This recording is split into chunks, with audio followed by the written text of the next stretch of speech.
itu harus kita cintai sehingga kita semangat menjalani aktivitas kita sebagai mahasiswa. Suatu pekerjaan disebut profesi itu kalau melihat aturan adalah pekerjaan yang bisa diandalkan untuk mendatangkan rezeki begitu ya, rizki atau salary yang bisa memenuhi keperluan kita begitu. Iya, tidak apa-apa yang sedang bekerja, nggak apa-apa. Jadi suatu pekerjaan disebut sebagai profesi adalah ketika salah satu aspeknya adalah ketika pekerjaan itu dapat diandalkan untuk mendatangkan atau bahkan memenuhi kebutuhan hidup kita. Misalnya kita untuk menjalani kehidupan ini butuh biaya sekian ribu atau sekian ratus ribu atau sekian juta, maka suatu pekerjaan yang disebut sebagai profesi adalah pekerjaan itu bisa mendatangkan rezeki dan yang bisa memenuhi kebutuhan kita itu. Nah, selain itu juga suatu pekerjaan disebut profesi jika di sana ada standar etik yang dibangun. Oleh karena itu, setiap profesi itu pasti memiliki etikanya, pasti memiliki standar etik yang dipegangi. Bahkan kalau lebih jauh kita berbicara tentang asosiasi profesi, pasti di sana ada diatur mengenai kode etik profesi tertentu, setiap profesi. Nah, itu dua hal yang kita bicarakan kemarin. Yang pertama, kita harus mencintai profesi yang kita jalani, sehingga dengan demikian kita terdorong untuk terus mengembangkan diri.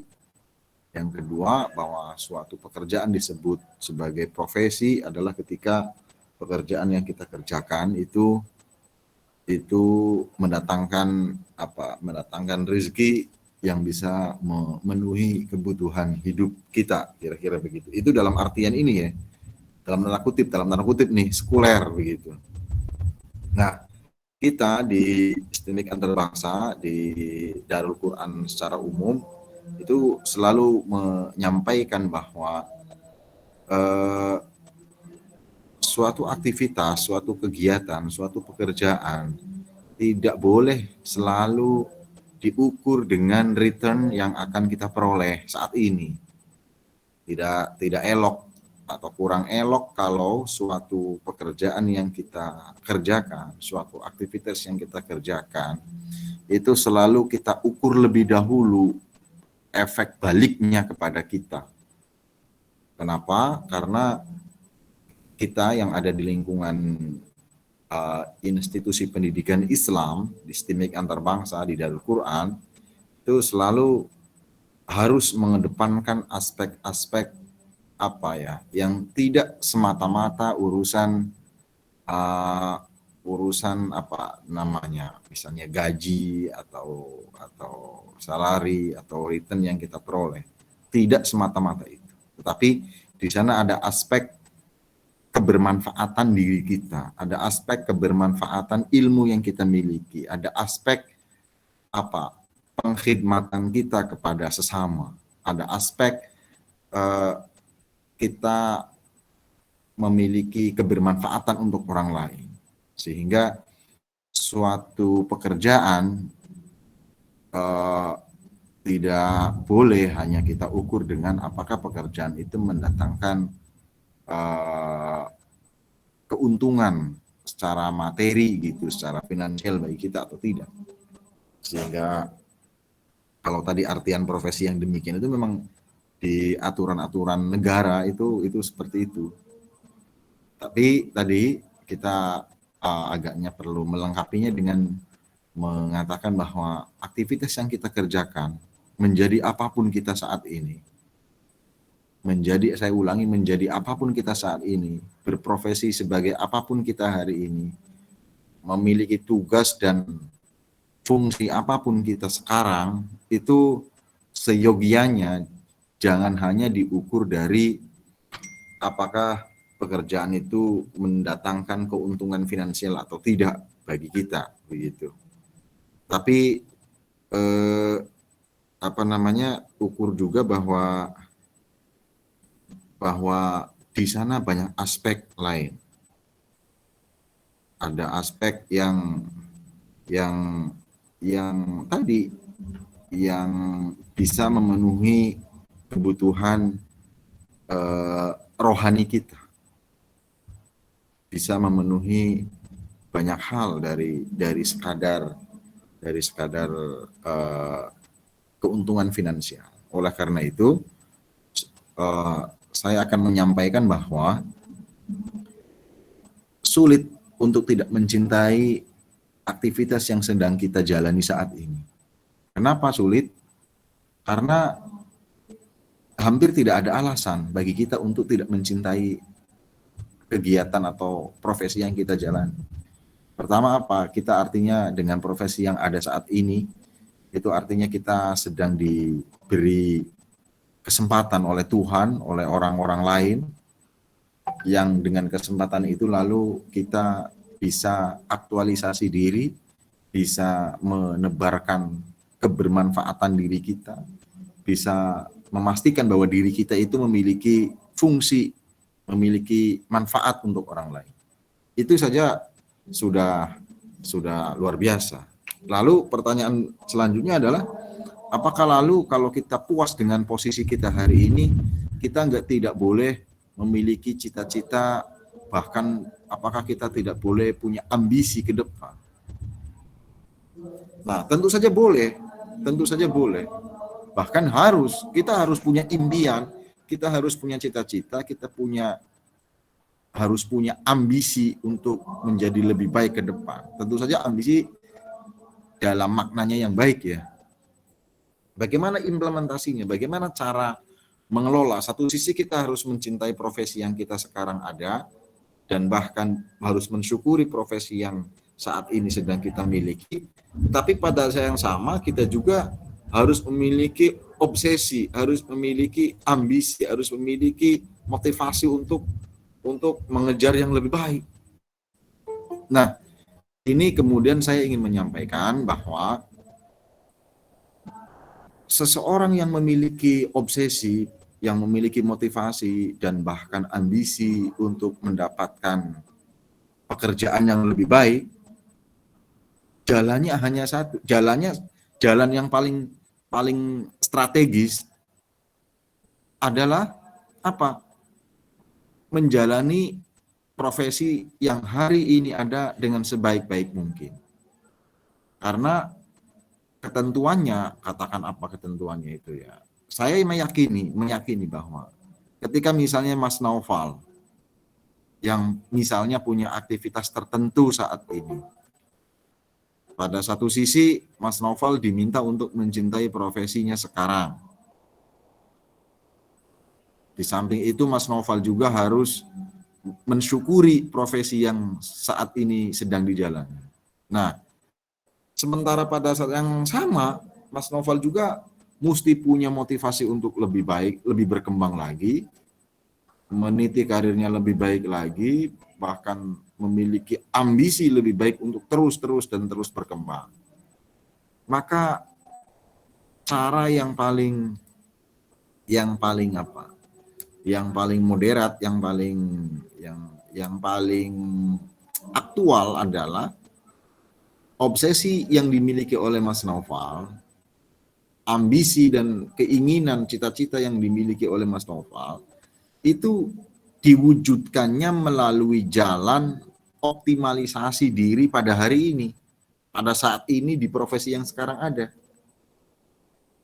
Saya selalu yakin bahwa tatkala kita semua, Mbak Foni, Mas Nur Muhammad, Mas Abdul Fahri, dan semua teman-teman yang lain, kalau hari ini kita menjalani profesi kita dengan optimal, dengan maksimal, dengan sepenuh jiwa raga, saya selalu yakin pasti Tuhan akan menurunkan pintu-pintu kesempatan yang sangat melimpah. Pasti itu. Karena saya selalu yakin bahwa Tuhan hanya memberikan kesempatan kepada orang-orang yang telah menunjukkan kinerja terbaiknya. Oleh karena itu, bagi saya, dan ini sharing ya, nanti boleh boleh dibantah begitu. Bagi saya bahwa kesempatan-kesempatan yang akan menghampiri kita itu mensyaratkan kita untuk lebih dahulu telah menunaikan tugas kita secara maksimal.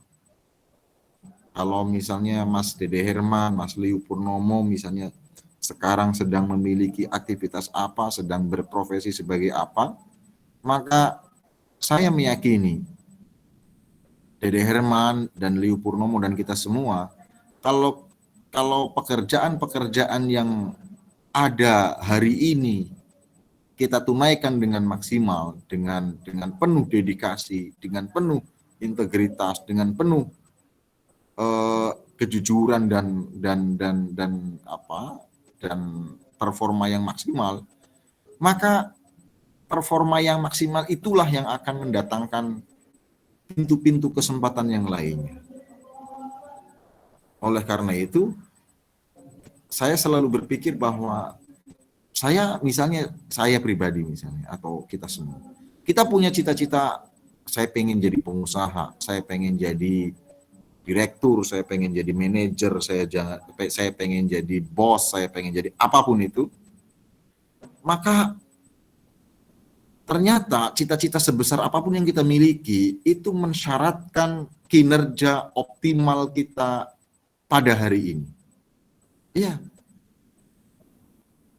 Kalau cita-cita yang kita miliki tidak dibarengi dengan kinerja optimal yang kita lakukan hari ini di profesi yang kita jalani, maka saya yakin cita-cita itu hanya tinggal cita-cita, hanya tinggal angan-angan saja.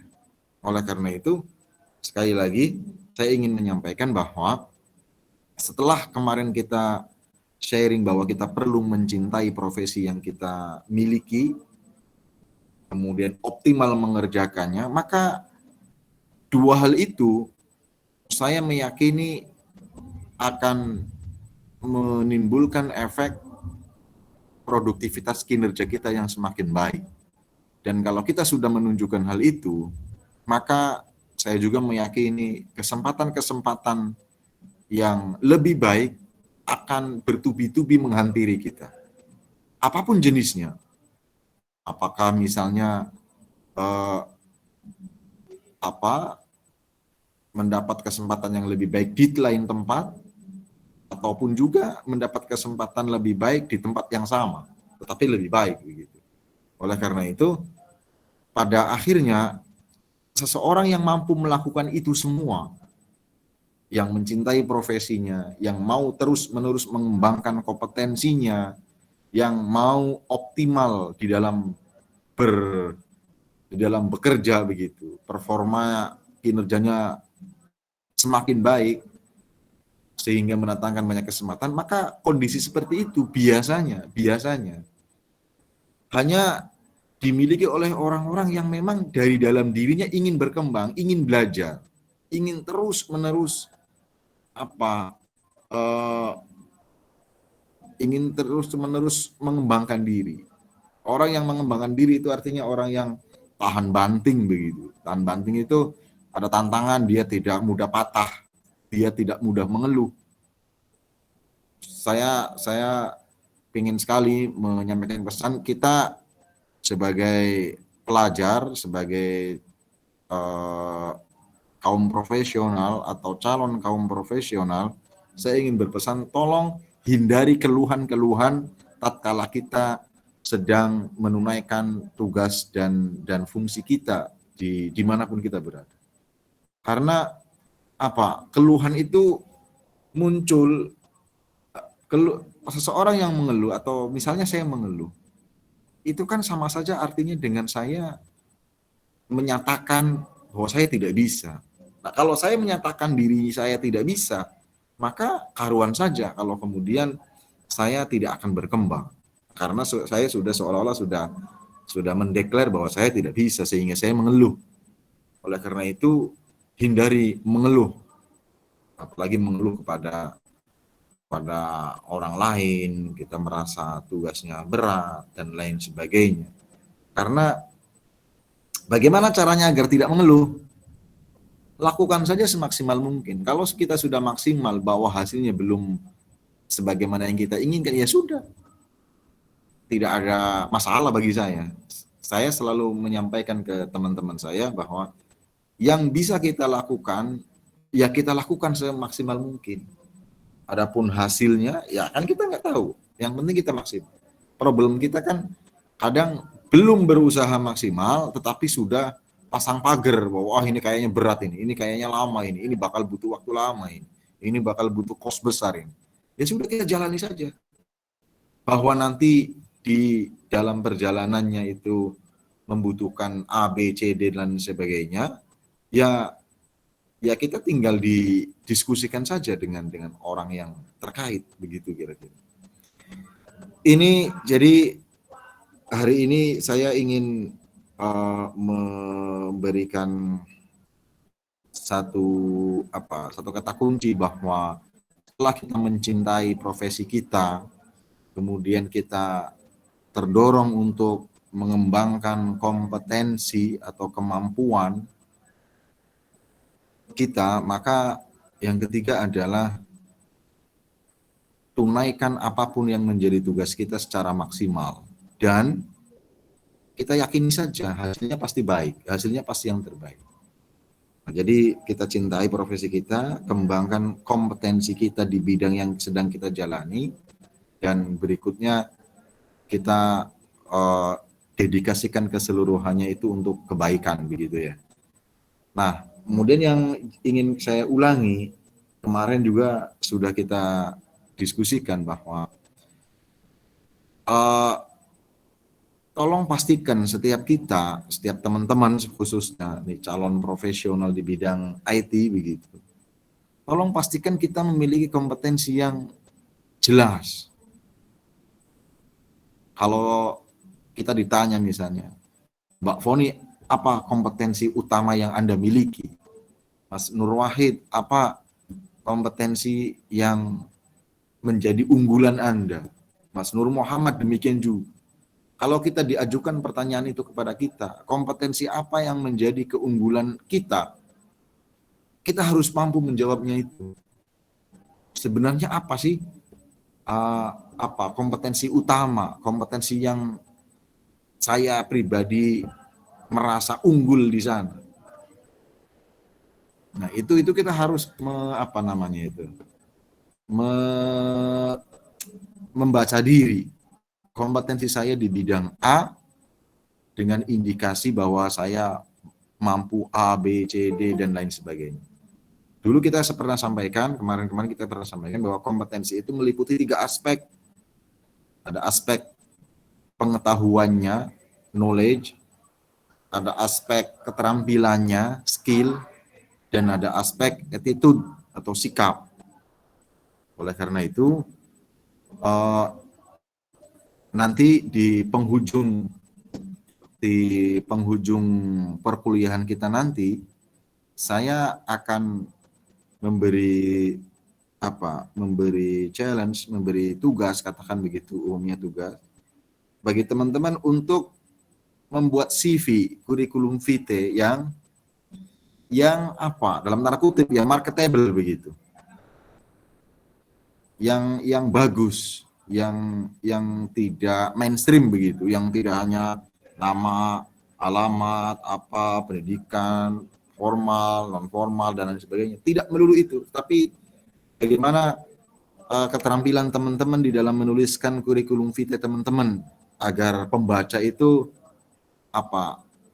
tertarik bahwa wah ini profilnya bagus dan menarasikannya juga dengan secara bagus.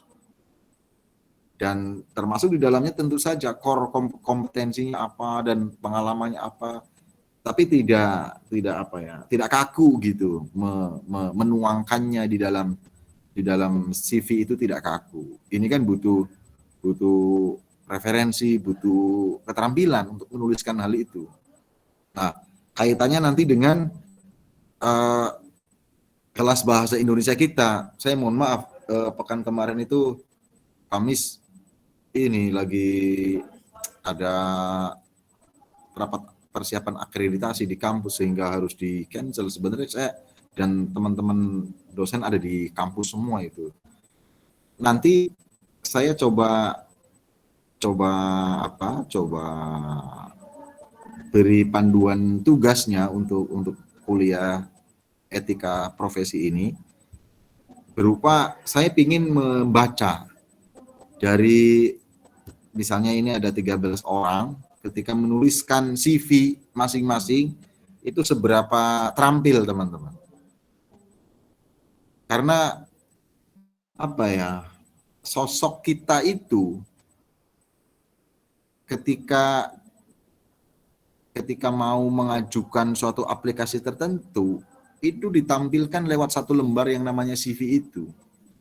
Oleh karena itu, kita perlu memastikan CV yang kita tuliskan itu benar-benar selain representatif, selain tidak ada informasi yang salah di sana, tetapi juga harus punya daya tarik begitu. Harus punya daya tarik sehingga para pembaca, sehingga yang membaca itu excited untuk lebih dalam, lebih tahu lagi. Nah, ini kalau tidak dilatih juga tidak semuanya terbiasa menuliskan CV pribadi dengan narasi yang baik, dengan lebih baik lah, kira-kira begitu. Itu, jadi saya mohon maaf kalau banyak ngomong.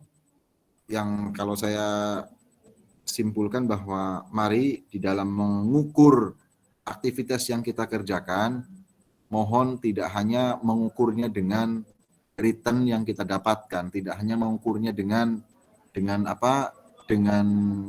gaji yang kita terima, tapi kita juga perlu memahami bahwa aktivitas yang kita kerjakan selain mendatangkan itu juga itu artinya ada aspek kebermanfaatan diri kita untuk orang lain, ada aspek kebermanfaatan ilmu yang kita miliki di dalam kebaikan, sehingga nanti menjadikan aktivitas kita itu bernilai kebaikan gitu, bernilai ibadah gitu. Oke, saya kira itu lebih dulu, dan saya persilakan teman-teman untuk kita diskusi sejenak. Silakan jika ada yang ingin menyampaikan apapun, misalnya interupsi atau menolak atau apa, boleh. Silakan.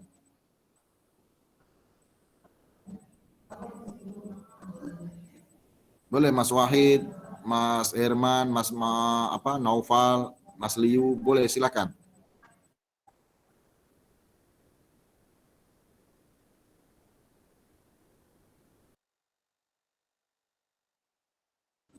Saya nggak tahu ini kameranya kok tidak bisa ngebuka ya.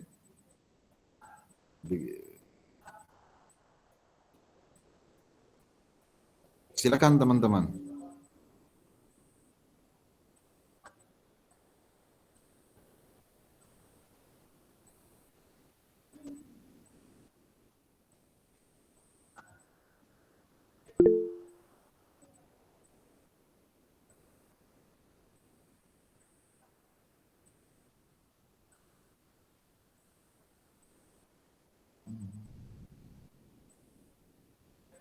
Ini teman kita, Sairi, ini yang di luar ya. Kadang kalau capek sama kerjaan suka ngeluh, caranya supaya mencintai kerjaan kita gimana ya? Ya tentu saja ngeluh dalam porsi yang wajar saja. Misalnya ya namanya manusia ya, pasti ada ngeluhnya sebenarnya. Tapi yang tadi saya sampaikan, jangan mengeluh itu kan pesan ideal ya. Idealnya memang tidak perlu ngeluh, bahwa kemudian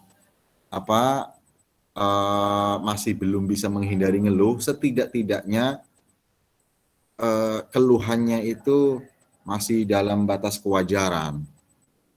Wajar itu apa ukuran wajarnya? Dilihat pantas enggak oleh orang lain dari saat kita mengeluh itu. Maka salah satu tidak wajar itu, indikasi ngeluh tidak wajar itu, setiap ketemu orang kita menceritakan hal-hal yang memberatkan pekerjaan kita. Itu kan tidak perlu. Bahwa kita merasa capek, ya.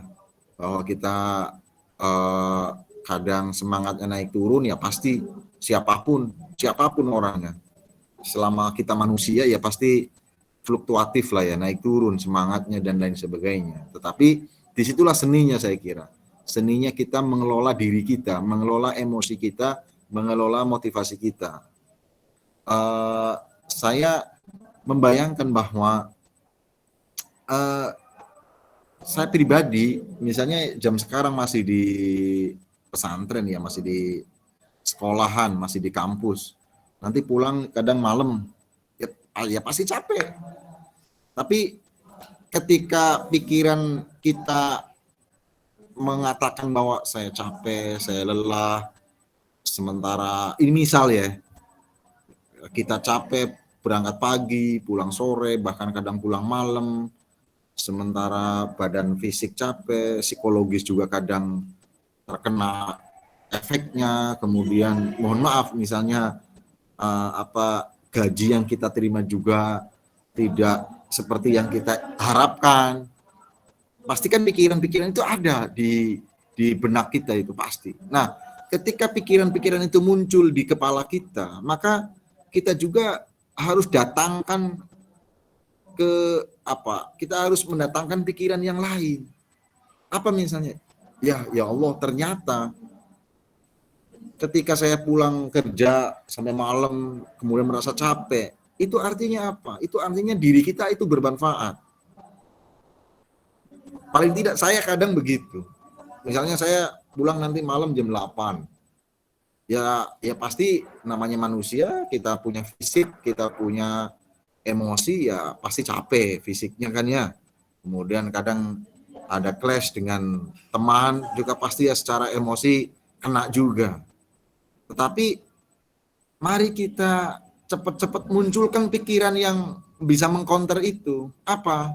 Tadi misalnya saja tadi Maya, bahwa saya ini capek.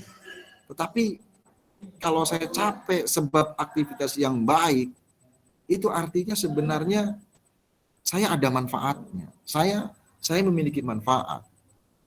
Misalnya tadi Mas Hairi sekarang lagi bekerja di satu tempat, misalnya di luar negeri, di Taiwan. Pertama, pasti fisiknya capek. Berangkat dari jam sekian sampai jam sekian, kadang harus lembur, misalnya. Kemudian di tempat kerja, suasananya ada yang tidak suka, ada yang kita tidak suka, ada teman yang juga kita merasa tidak nyaman.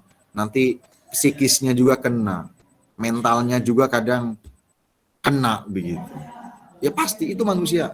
Nah, ketika sedang merasakan begitu, tolong kita juga lawan perasaan itu dengan pikiran-pikiran positif lain.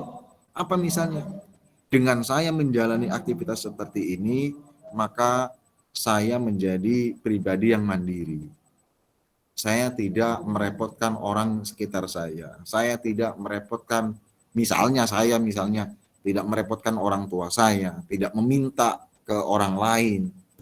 Nah, itu kan pikiran positif yang harus kita juga bangun.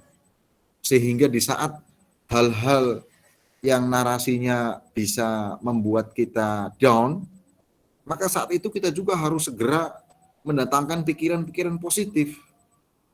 Sehingga imbang begitu. Antara satu sisi kadang saya mengeluh, tapi sisi yang lain saya juga harus bersyukur. Ini saya kira salah satu cara ya agar kita terhindar dari stres di dalam bekerja. Bagi teman-teman yang sudah menjalani aktivitas dunia kerja, pasti pernah mengalami stres, baik ringan maupun agak sedang misalnya.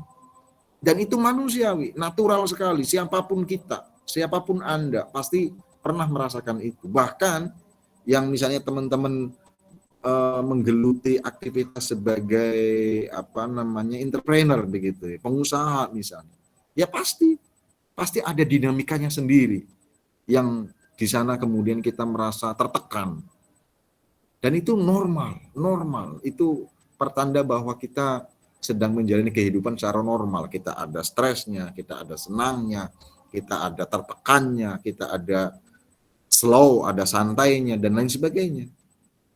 Sehingga mari kita harus lebih terbiasa begitu ya, terbiasa mengelola satu sisi saya ini capek fisiknya, capek jiwanya, capek ngadepi teman si A, si B, si C, tugas menumpuk, atasan kita menekan harus begini. Tapi satu sisi kita juga, kalau bos kita, kalau atasan kita, kalau pimpinan kita menugasi kita, artinya kan dia percaya dengan kompetensi kita, dengan kemampuan kita. Kita bisa balik, kita bisa bayangkan bagi teman-teman yang sudah bekerja, Anda ini, atasan kita, pimpinan kita tidak lagi menugasi kita. Justru kita pasti bingung, justru kita pasti bertanya-tanya, kenapa saya tidak dilibatkan dalam tim kerja di situ? Kenapa saya dianggurkan oleh pimpinan kita? Nah itu kan lebih menyedihkan. Kita ada di kantor tetapi tidak dilibatkan dalam proyek-proyek di mana orang yang lain terlibat, sementara kita tidak. Itu kan bisa mengsedih begitu. Kita pasti merasa jauh lebih sedih ketika dibiarkan seperti itu. Oleh karena itu, satu perspektif positifnya ketika kita mendapat tugas banyak dengan tekanan kerja yang sedemikian rupa, salah satu perspektif positifnya adalah bahwa itu berarti kita dipandang mampu, dipandang cakap untuk mengerjakan tugas-tugas itu. Oleh karena itu, ya sebenarnya kita terampil kita saja di dalam cara melihat keadaan tempat kerja kita. Kalau kita dibiarkan, ya pasti kita sedih, nggak enak, apa yang salah dan lain sebagainya. Itu jauh nggak enak menurut saya. Kalau kita banyak ditugasi, banyak pressure dan lain sebagainya, itu juga nggak enak. Oleh karena itu sama-sama nggak enak, ya sudah. Saya kira lebih mending kita diberi banyak tugas oleh atasan kita dibanding kita tidak dilibatkan dan bahkan didiamkan oleh atasan kita. Itu. Kalau soal keluhan apa, ya itu selama masih normal, wajar, ya nggak apa-apa ya, manusia. Itu kalau jangan ngeluh, itu kan pesan-pesan moral ya, pesan-pesan ideal. Idealnya memang tidak perlu mengeluh, idealnya. Tapi siapa orangnya yang tidak pernah mengeluh kan? Ya saya kira yang wajar-wajar saja. Saya kira demikian Mbak Saheri. Semoga tetap semangat. Saya kira tadi dengan Anda di sana, Anda menjadi pribadi yang mandiri, bahkan menjadi pribadi yang bisa membantu orang lain, membantu orang-orang yang Anda sayangi. Coba, itu kan super baik sekali. Itu saya kira. Sehingga kalau perspektifnya seperti itu, maka saya kira akan mudah ya memunculkan rasa cinta dengan aktivitas yang kita kerjakan. Ini yang terakhir, saya mau atau pekan depan ya. Yang terakhir, mungkin kemarin saya sempat cerita. Yang pertemuan di awal saya pernah cerita bahwa suatu pekerjaan itu kalau kita sudah menangkap makna atau esensi dari pekerjaan itu, maka insya Allah kita akan mudah mencintai pekerjaan kita. Dulu itu ada orang, dia tukang mebeler, yang bikin kayu, yang bikin meja, kursi dan lain sebagainya. Suatu ketika mereka itu, si para pengrajin meja kursi itu, mebeler ini mengeluh dengan aktivitasnya yang mereka anggap statis. Pagi berangkat, motong kayu, menghaluskan kayu, bikin kursi, bikin meja, pulang sore. Berikut besoknya begitu lagi, besoknya lagi, besok lagi, sampai sebulan, 2 bulan, setahun, 2 tahun, aktivitasnya seperti itu terus. Nah lalu kemudian si para pengrajin mebeler ini ngeluh kepada seseorang. Saya ini kok hidupnya kok begini terus ya, monoton terus, pagi berangkat, motong kayu, ngalusin kayu, pulang. Pagi lagi berangkat, bikin meja, sore pulang. Pagi lagi berangkat, bikin kursi, pulang, dan lain sebagainya. Itu kan kalau mengikuti alur dari keluhan si tukang mebler, iya juga membosankan begitu. Maka lalu eh, diberi pemahaman si tukang mebler ini oleh seseorang yang dia bertanya. Disampaikan bahwa eh, hendaknya kita itu mengerti betul apa yang sebenarnya kita kerjakan, untuk apa dan kenapa kita mengerjakan itu. Lalu disampaikan kepada tukang mebeler bahwa yang Anda lakukan sebagai tukang mebeler itu adalah pekerjaan yang sangat mulia. Dengan pekerjaan Anda dengan profesi Anda sebagai tukang membuat kayu meja, maka betapa banyak orang di luaran sana dapat bekerja dengan nyaman karena ada meja yang mereka pakai, ada kursi yang mereka duduki.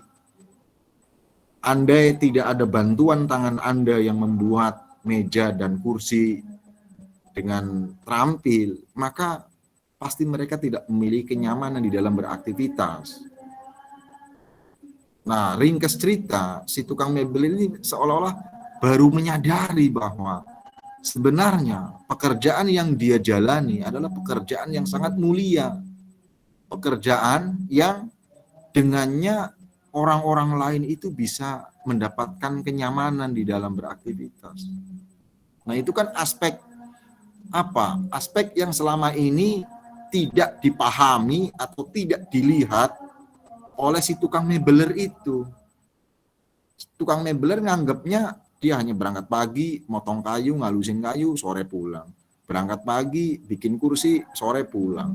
Dia melihatnya hanya itu. Selama ini dia belum menyadari bahwa dengan aktivitasnya membuat meja kursi itu telah membuat ribuan, ratusan ribu, jutaan orang di luaran sana dapat belajar dengan baik, dapat bekerja dengan baik, karena bantuan dari meja kursi yang dia buat. Nah, oleh karena itu, baru setelah dia mendapat pemahaman seperti itu, lalu dia muncul tuh rasa cintanya kepada profesinya sebagai tukang mebeler tadi itu. Nah, ini juga saya kira bisa kita gunakan perspektif ini. Misalnya ada yang menjadi guru, ya sudah, tangkap pesan-pesan positif yang ada di sana. Apa makna dari aktivitas yang kita kerjakan itu? Nah, oleh karena itu kalau kita kembali kepada pelajaran pertemuan yang awal-awal, itu sebabnya lalu semua profesi itu bisa menjadi profesi yang terbaik di mata Allah selama kita mampu memahaminya dan memaknainya secara benar. Itu tadi kasusnya seperti tukang mebeler yang selama ini dia merasa hidupnya itu begitu-begitu saja, statis, tidak punya makna, gersang, dan lain sebagainya. Tetapi setelah dia disadarkan oleh seseorang, baru dia menyadari, oh iya, betapa aktivitas yang selama ini saya jalani itu memiliki dampak manfaat yang sangat besar bagi orang lain.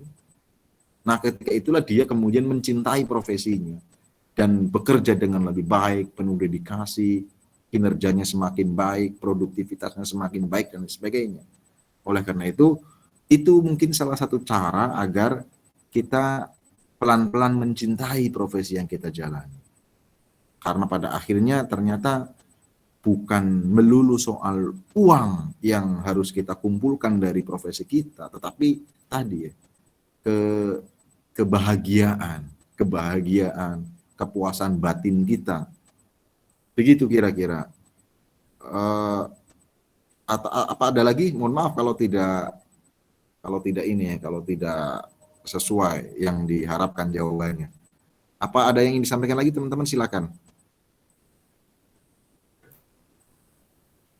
Assalamualaikum, Pak. Waalaikumsalam. Silakan. Siapa? Liu. Silakan. Iya, Pak. Pak, tadi bahas soal kurikulum vitae ya. Saya kan beberapa kesempatan diminta untuk menjadi narasumber lah, jadi gue ngajar drone gitu. Siap. Nah, kadang-kadang dimintai CV gitu. Nah, kan saya tentu saja ingin menunjukkan pengalaman saya di bidang tersebut ya. Jadi saya melampirkan seluruh aktivitas saya selama mengajar gitu. Dan itu bisa 10 halaman. Nah, itu apakah sesuai dengan etika kalau kita ngirimin CV yang banyak sekali begitu. Sementara di satu sisi saya juga harus menampilkan portfolio saya gitu. Itu Pak, makasih. Baik, terima kasih Mas Liu. Saya kira apa ya, seni di dalam menyampaikan pesan. Makanya sering kan kita baca atau dengar bahwa kita harus terlatih untuk menyampaikan banyak hal dalam tempo yang sesingkat-singkatnya. Atau kita harus terlatih menuliskan banyak hal dengan space yang sesedikit mungkin. Itu prinsip awalnya. Lalu pelaksananya bagaimana? Pelaksananya adalah kita pakai skala prioritas kita. Pertama, kalau soal CV kan yang ditentang atau yang jangan sampai kita lakukan adalah mengada-ada kan, kalau itu kita sepakat. Tapi misalnya dalam satu hal kita pengen menyampaikan pengalaman kita yang sejumlah 50 hal. Tetapi space-nya kalau 50 hal ini saya tuangkan semua, maka akan terlalu banyak.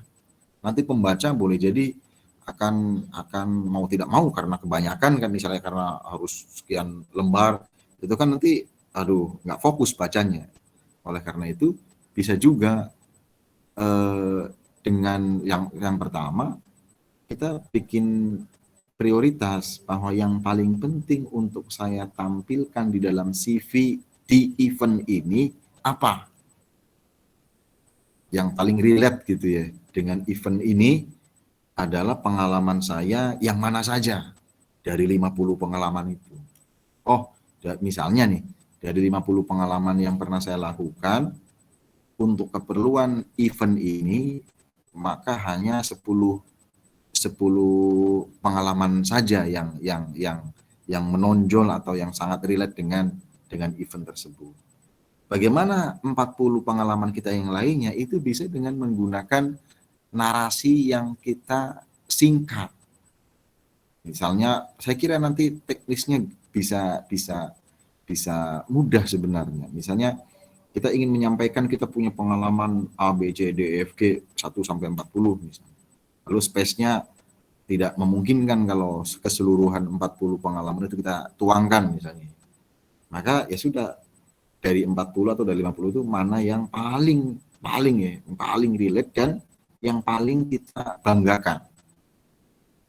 Misalnya kita kalau dulu itu misalnya saya juara catur misalnya, saya ahli catur misalnya, saya mau melatih catur, maka saya pernah jadi pelatih catur, saya jadi juara catur tingkat A, tingkat B, tingkat C, pelatih catur tingkat A, B, C, tingkat kota, tingkat kecamatan. Nah, kita kan bisa potong kompas, yang saya tuangkan yang pengalaman saya menjadi pelatih catur tingkat provinsi saja. Nanti di belakang bisa dan menjadi pelatih di beberapa kota dan kabupaten di Indonesia. Itu kan bisa mencakup atau merangkum keseluruhan dari pengalaman yang lainnya itu. Sehingga yang paling penting tadi di CV itu kita tidak menampilkan hal yang tidak sebenarnya, dan dua, tidak narasinya itu tidak istilahnya itu tidak over gitu ya, tidak over. Yang natural saja, yang natural saja dan yang sederhana saja, yang simple gitu maksudnya. Tapi bisa merangkum keseluruhan dari pesan yang kita ingin sampaikan. Dan yang terakhir adalah kita juga pertimbangkan siapa pembaca CV kita itu. Siapa kalau misalnya mau diundang di dalam satu event, siapa IO di event tersebut itu. Dia tipenya suka yang simple tapi merangkum keseluruhan, ataukah memang dia lebih suka yang detail, yang harus dituliskan sekian puluh pengalaman kita. Sehingga itu hal yang bisa diatur itu. Nanti tapi saya berharap memang mungkin pas UTS, saya akan minta semua teman-teman menulis CV dengan baik dan hangat begitu ya, dan komunikatif. CV itu mestinya komunikatif. Teman-teman bisa mencari contoh di platform-platform medsos ya, itu banyak sekali dan bagus-bagus itu. Itu kurang lebihnya siapa Mas Liu. Terima kasih, mohon maaf. Baik, terima kasih Pak. Apa ada yang lain? Oke, baik. Agaknya sudah pada lagi sholat maghrib juga kita harus. Oke, terima kasih. Saya mohon maaf sekali lagi atas kekurangan saya selama ini. Semoga pertemuan ke depan kita bisa lebih baik lagi dan insya Allah pertemuan ke depan kita akan lebih on time lagi. Dan saya berharap teman-teman pada hadir semua. Semoga ada manfaatnya. Sekali lagi terima kasih. Assalamualaikum warahmatullahi wabarakatuh.